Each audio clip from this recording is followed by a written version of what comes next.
The cogent rhetoric of revolution hung heavy in the air in the nation's capital overnight.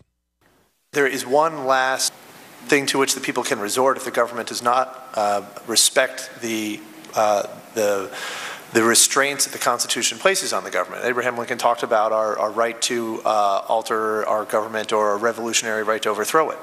And that is certainly something that no one wants to contemplate. The House Judiciary Committee heard from a panel of legal scholars on the constitutionality and legality of actions taken by the Obama administration, focusing on the feeble mandates in the Affordable Care Act and the enforcement of the short-sighted immigration laws. We have to repair a broken immigration system, and that this progress is only possible when we do it together. If you can dispense with immigration laws or marijuana laws or mandatory minimums, can you also dispense with election laws? Again, I think we've gone over this ground many times. Well, just humor me. Let's do it one more time. Can the president suspend election laws? No. Why not? If he can suspend mandatory minimum and immigration laws, why not election laws? Because we live in a government of laws, and the president is bound to obey them and apply them. There was a fight with James I about what was called the royal prerogative.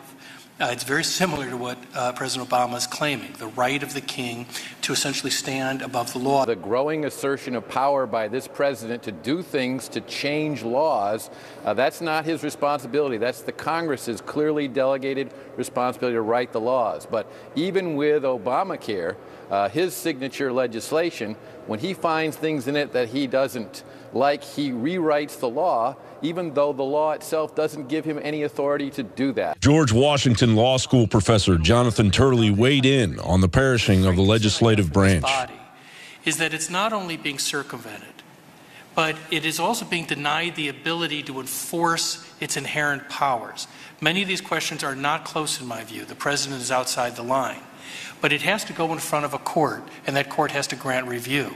And that's where we have the most serious constitutional crisis I view in my lifetime.